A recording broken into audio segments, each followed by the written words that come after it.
Hello, and welcome to the 2021 Neighborhood Star Virtual Workshop. Before we begin, here is a warm welcome from the Neighborhood Star Board Chair, Charlie Vander Arty.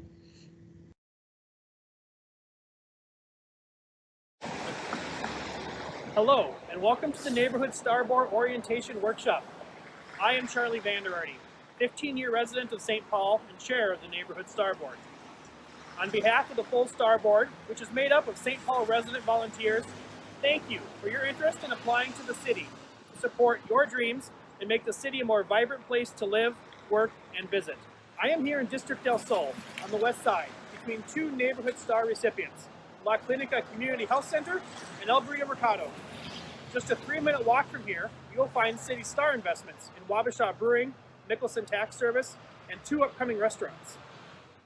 I am the son and grandson of entrepreneurs, people who saw a need, followed their heart, and worked tirelessly to build their dreams and provide jobs to their neighbors. By applying to the city for STAR funds, you too will build community and support your neighbors. When you apply to the city for STAR funds, your application will be reviewed by the STAR Board. We are community organizers, business owners, creatives, finance professionals, community developers, and legal professionals. I've enjoyed serving on the board and reviewing the great ideas people just like you have had, which have created important investments in neighborhoods across the city. The board makes recommendations to the City Council on how to prioritize tough funding decisions. The tough news is that the funds are modest and do not nearly address the needs and good ideas that exist. In order to have the best chance to receive funding, the STAR Board wants you to complete a competitive application. The board looks at a number of factors when reviewing projects. These are all part of our guidance, which you can access online. Important board considerations include the total amount of funding you're requesting, if you're requesting a loan, which is preferred, or a grant. We also look at how many jobs you would create and at what wages, which communities would be targeted for the jobs, how the project impacts the city's tax base, the proposal's ability to meet an identified neighborhood need or goal, if the project is in a cultural destination area, and the thoughts of the Neighborhood Community Council. These equity, neighborhood engagement, and financial considerations all weigh in the board's review and recommendations. While the STAR Board is advisory, the council and mayor strongly consider our recommendations and have traditionally followed our guidance. We thank you for your interest in applying for city dollars. We look forward to working with you and learning more about your plans and reviewing your proposals, and wish you success in your project. And now we'll begin our 2021 Neighborhood Star Virtual Workshop. Okay, welcome to the 2021 Neighborhood Star Workshop. My name is Michelle Swanson. I've been working on the STAR program since 1998, which is just 3 years after the program had its start in 1995. To date, Neighborhood Star has funded more than 1,065 projects with more than $125 million. So there's been many projects, and there's many people around to kind of help everyone to get through the process. On average, we receive 50 applications each year, with funding is typically awarded to half of the proposals that we receive. In 2021 is our 27th round of funding, and we have roughly $1 million to award in loan and grant funds this year. Some of the highlights of the Neighborhood Star guidelines, and the guidelines are found on our website. But some of the highlights for the guidelines are that Neighborhood Star funding is for permanently affixed capital improvements. And the project has to be located within the city of St. Paul and have a life of 7 or more years. Eligible applicants are for-profit, nonprofit, and public entities. And again, the additional information on eligibility can be reviewed in Part 2 of the Neighborhood Star Guidelines. Minimum request is $5,000, and there's no maximum. So with that said, few awards are made in excess of $150,000. STAR offers low interest loans and grant funds, both. Repayment terms are quite nice. For STAR loans, there's no payment, no interest due for the first year. All grant requests require a dollar-for-dollar match with non-city funds. and a small portion of the funds, up to 20% of STAR funds, can be used for soft costs that include acquisition. There is an application fee, $75 for applications between $5,000 and $25,000, and a fee of $125 is required for proposals requesting more than $25,000. And additional details, again, can be found on our website on that. STAR funds can only be used on activities that occur after the City Council awards funding, and I'll go over the timeline here in just a minute. The application deadline this year is March 24th. If there's any activities on your project that occur after March 24th, we may be able to recognize those expenses as matching dollars towards your project. And always city staff is available to provide technical assistance to all applicants if requested. So contact STAR staff and we can get you matched up with a project manager to assist you. The timeline for STAR this year is applications are due by 4 p.m. on Wednesday, March 24th. Applications are through the Zoom grants process, and we'll be going over the Zoom grants process in a little bit. The Neighborhood STAR Board, it's all volunteers, 21 St. Paul citizens. They'll review the proposals in April. We will host virtual interviews mid-May and forward funding recommendations to the Mayor and City Council in early June. We anticipate final funding decisions being made by the Mayor and City Council in mid-August. Again, that's just an estimate. We're not 100% sure, but that's as close as we can get. All STAR awardees have 2 years to spend their STAR funding.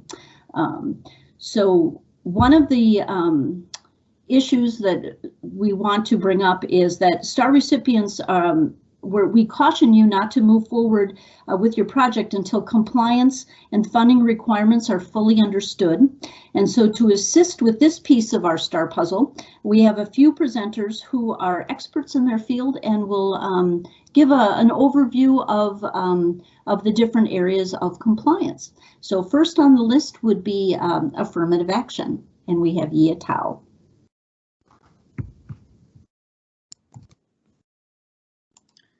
Hello, my name is Yia Tao. I'm with Human Rights and Equal Economic Opportunity. I monitor affirmative action for the City of St. Paul. The City of St. Paul ordinance require any entity receiving over $50,000 of any type of city fund in a 12-month period to have an affirmative action plan certified with the City of St. Paul. Affirmative action plan requirement. What is an affirmative action program or plan? The affirmative action program is your company's equal employment opportunity policy and practice. What if you don't have an affirmative action plan? The city provide a template that you may use if you don't have an AP in place. I am available to help you understand the affirmative action plan if you have any questions. What you will need to do is you will need to submit 2 items before your contract is signed or before you request for reimbursement, whichever comes first. One, the affirmative action plan and a $75 fee to certify your plan for a 2-year period. What you will need to look at is the AAEO contract specifications for more information. It will identify what fund is required to have an affirmative action plan and when it's needed and what's included in there. If you're receiving more than $50,000 for a construction project, the affirmative action plan also applies to the construction project. Your general contractor and all subcontractor on the project must comply with affirmative action as well. Your job is to inform your general contractor of these requirements and the workforce participation goal. Once you have your construction project and you've been awarded the contract, we will have a pre-construction meeting where I will go over all of these city requirements with the contractor and all of the subcontractors.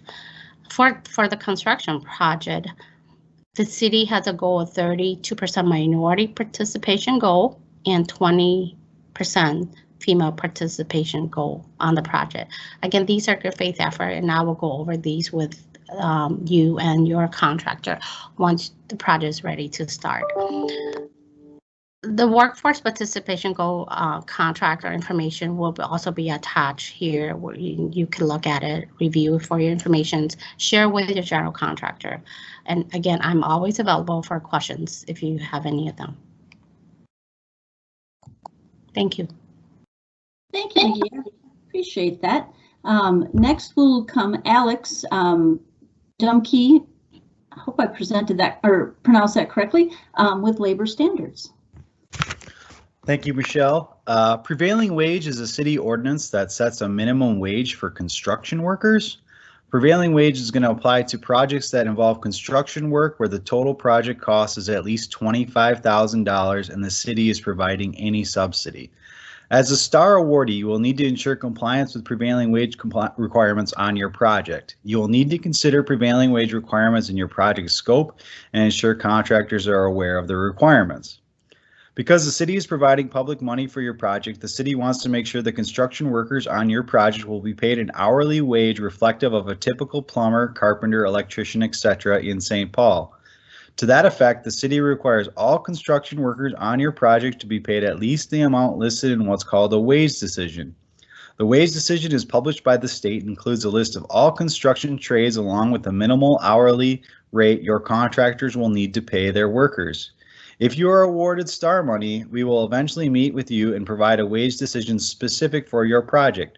But you can view sample current rates on the State Department of Labor and Industry prevailing wage website. If you are awarded STAR money, once we get closer to the starting point of your project, the city will meet with you and provide more details about what you and your contractors will have to do for compliance. A couple of things to keep in mind. When selecting contractors, you will want to tell them your project will be a prevailing wage project so they know what to expect. For example, all on-site contractors will need to submit payrolls for their time on the project site. You will also want to insert the contract specifications we provide into your contract with your contractors. You don't have to worry about this now, only after you've been awarded STAR money and begin selecting your contractors. One other important thing to bear in mind is that prevailing wage will attach to your entire project, not just the facet you're requesting money for. For example, if you own a pub and you're building a new roof, patio, and bathroom, and you intend to use the STAR funds just for the patio, if you're performing all the work at roughly the same time, the prevailing wage requirements will likely attach to the roof and the bathroom. At this point, we encourage you to review the material and let us know if you have any questions. Future meetings will be held to explain prevailing wage requirements if you are awarded a STAR grant. You can also reach out to Ethan Hansing in the Contract Compliance Division with any prevailing wage questions on STAR projects. More information can also be found at www.stpaul.gov/prevailing wage. Thank you. Thank you, Alex. Appreciate that. So next up would be Vendor Outreach Program and Sarah Nirmala.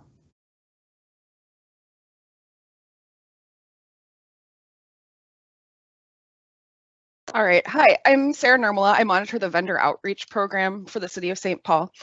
And here's the information for Vendor Outreach. Vendor Outreach will apply if your project has a total project cost over $50,000.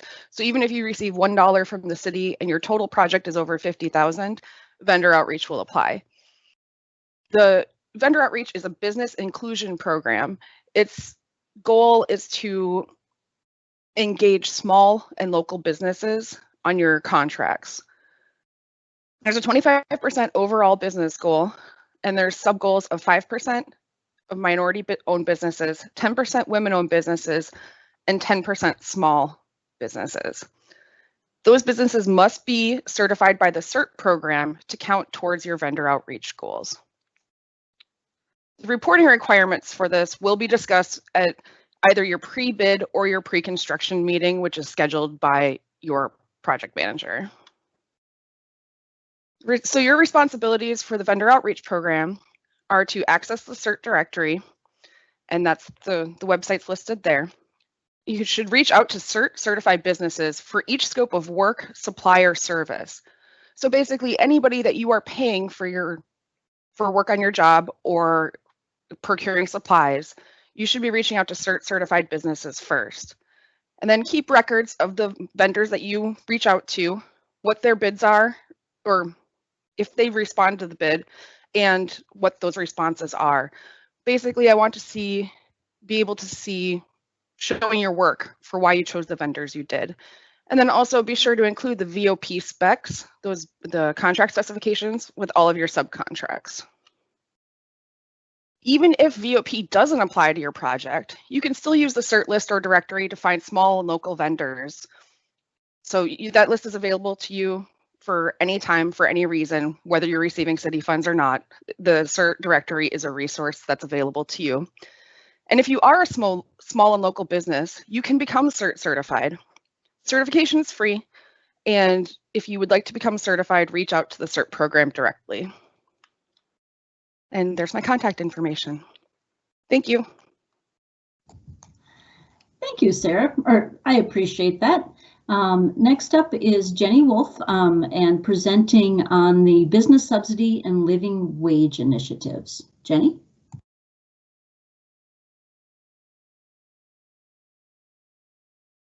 Hello, my name is Jenny Wolf and I'm in PED, and I'm going to speak briefly about the business subsidy and living wage requirements. If I can get the slides to advance. And just real quickly, the Minnesota Business Subsidy Law and Living Wage Ordinance are compliance areas that may be required, and they're for the operation of the project. So the three areas that have been discussed are related to the construction of the project. These two items speak to the operation. Minnesota Business Subsidy Law requires that a business receiving state or local government assistance must have a defined public purpose, and recipients must set goals for job creation, wages, and benefits that can be achieved within 2 years. And this is also outlined in a city council resolution that adopted what our wage standards are, and they're basically to pay, minimum wages. There are wage and job goals and reporting requirements. So this applies to a recipient receiving a business subsidy of $150,000 or more of grant funds, and loans and loan guarantees over $150,000 unless a project or recipient falls within an exemption. So that means if your total request from STAR is less than $150,000 and you have no other public dollars in the project, you will not be required to follow this slide here, although I'll talk about some additional reporting that may be required. So if you do intend to request more than $150,000, there may be a requirement for notice and public hearing on the subsidy, and there will be specific wage and job goals that need to be obtained within 2 years of putting your project in service. So when you start operations, and then there'll be annual reporting required. So the recipients that qualify as business subsidy is any for-profit entity, and then it's only nonprofit entities with at least 100 full-time employees and a ratio of highest to lowest paid of 10:1. So more or less nonprofits are excluded from the business subsidy requirements. And then there's some projects that might be exempted from the business subsidy. This is just a brief listing here. I encourage you to consult the statute for the full list, but property that's polluted by contaminants would be exempted from having to follow business subsidy, or if you're improving a historic building. And then the other most common one is redevelopment. So that's if you purchase a site that where the purchase and site prep is 70% or more of the current market value. So if your request is under the 150 threshold, there still may be business subsidy reporting due. And that would be if there's a grant of $25,000 or more, or a loan of $75,000 or more. And this would just be to report annually the number of jobs that you've created or retained for your project. There would not be a public hearing required but all the other exemptions for a project or a recipient would still apply. So then the other operating concern would be the St. Paul Living Wage Ordinance. So this applies to recipients that are receiving $100,000 or more of city subsidy. So that's going to be a grant for sure, and then it might be applicable to a loan. It depends on the interest rate on the loan and whether there's a subsidy provided by a below market interest rate. There are exemptions for projects under the living wage, and they mostly apply to small businesses. And that would be if they have 20 or fewer full-time employees, or if they have annual gross revenues less than $1 million. That would be a small business exempted from having to follow the living wage ordinance. And these living wages must be paid to any employee or any tenant of the business subsidy recipient. And it has to be paid for at least 3 years or the term of the contract. So if you have a loan agreement with the city for 10 years, it would have to be through that full 10-year period. And so what is the living wage? So living wage is reset every year. And for 2021 right now, it is $16.56 per hour. But if benefits are provided to the employees, then it reduces to $14.01 per hour. And as I said, that changes annually. It's based on the federal poverty level. So that's my presentation on those two, and my contact is here. And this slide deck will be available on our website if there's follow-up questions. Thank you. Thank you, Jenny. Very helpful. Next up is Kurt Schultz to give an overview on the sustainable building policy. Kurt? Thank you, Michelle. My name is Kurt Schultz. I work for the Department of Planning and Economic Development, and I manage the sustainable building policy for the city.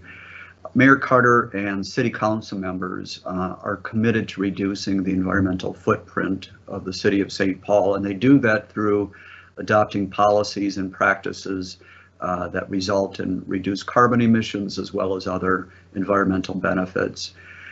Those policies and practices are often only applied to city operations and projects, but in some cases they apply to city operations projects as well as private development that receives funding from the city of St. Paul. One of those policies is the sustainable building policy. And I'm not going to go into it in great detail because the funding trigger, the threshold, is pretty high, and most STAR projects will not need to comply. The policy kicks in when a project receives more than $200,000 in any city funding, grants or loans, STAR or other sources. So I would suggest that if you're applying for more than $200,000, that you contact me right away so we can discuss the details of the policy and how it will apply to your project.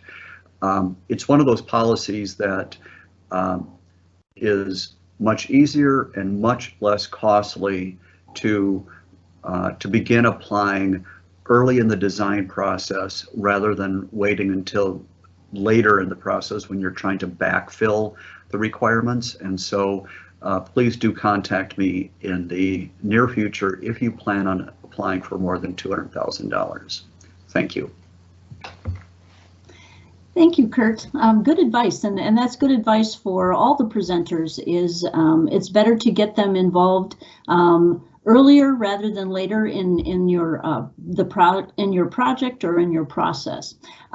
Next up is Kosar Mohammed, and she is going to explain St. Paul's cultural destination areas.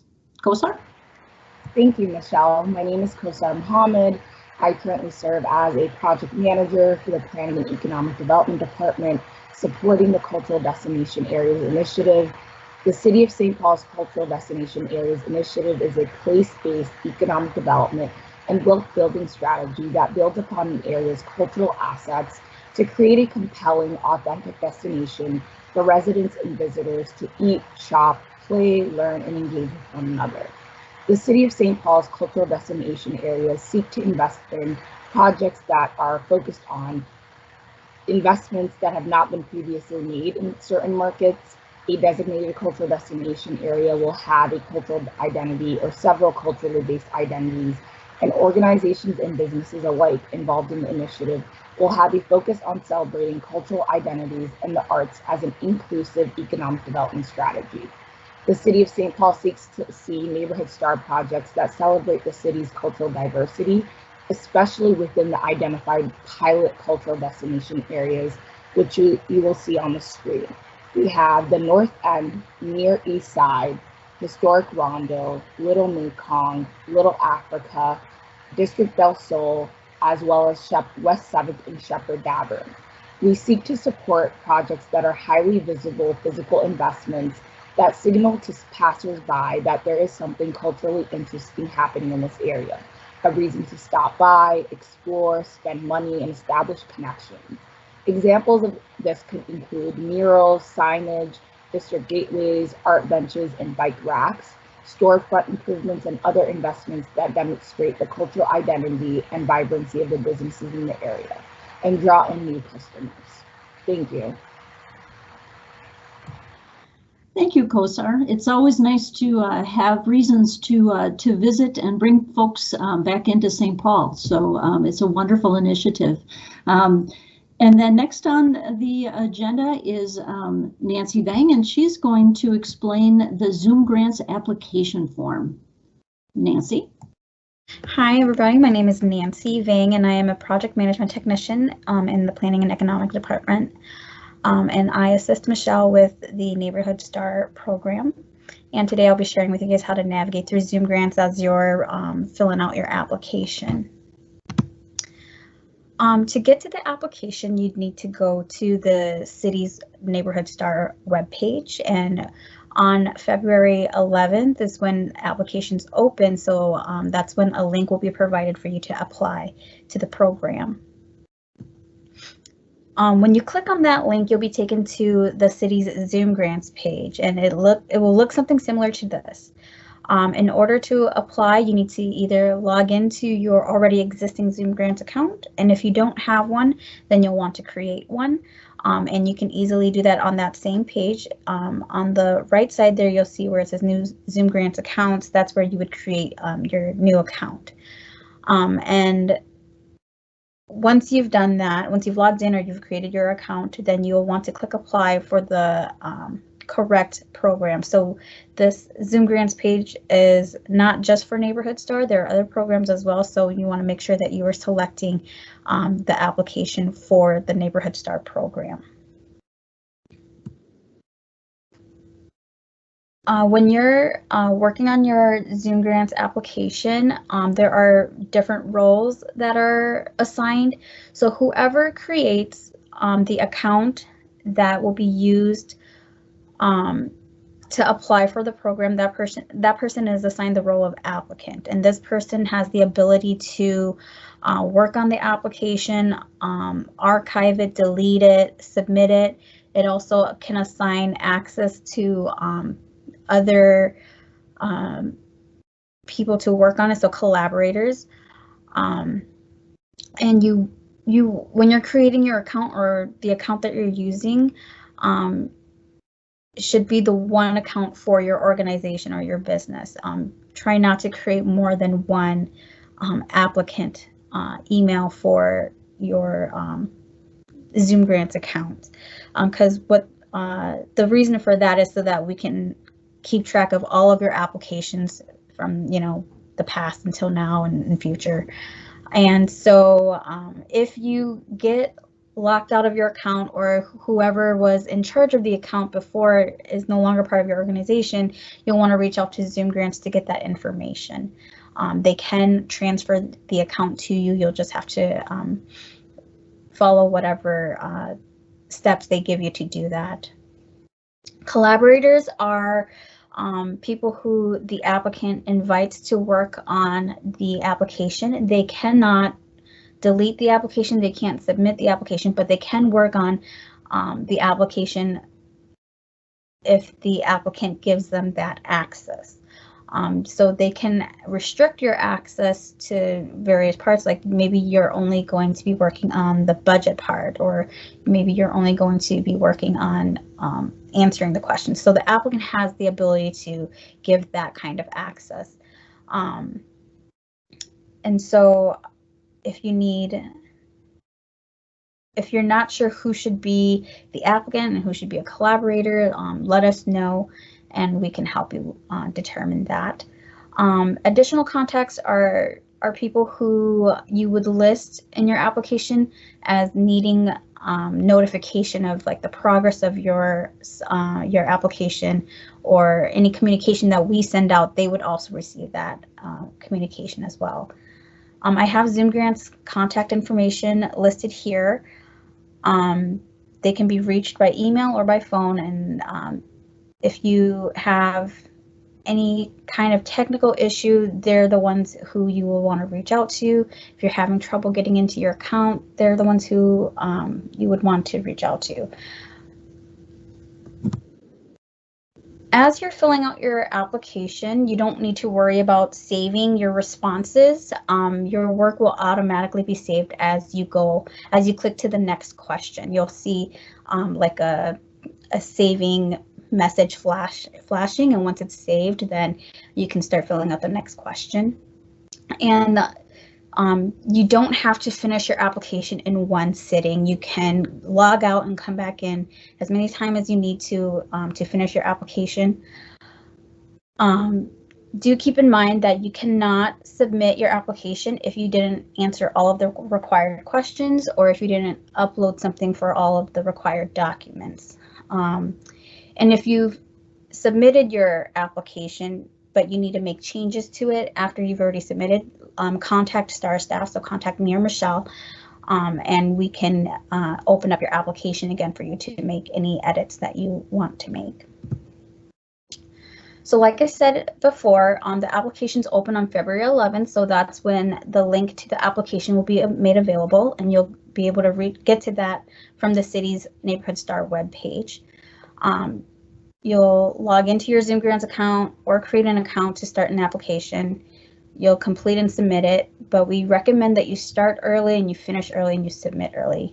The application deadline is 4 p.m. on Wednesday, March 24th, and we've had instances in the past where where Zoom Grants website crashed because everybody was trying to submit it around the same time, and they waited till the last day to do it. And so we highly recommend that you get your applications in as soon as possible rather than waiting till the last day. Again, for technical support, reach out to Zoom Grants, but for anything else STAR related, please feel free to reach out to me and Michelle. And here's our contact information. You can also email our general email box and we'll respond to you there. Thank you. Thank you, Nancy. Very helpful information. So basically, to summarize everything, we know this is an awful lot of information, but we do recommend that you keep all of these different city initiatives in mind as you are looking to put together your application and formalizing what your project is going to be. We're all here to help you. Contact STAR staff and we can direct you. We can hook you up with a project manager if that would help you as well. So thank you to all of our presenters today. I really appreciate all of your input and your summarizing, and all of this will be available on our website. Thank you.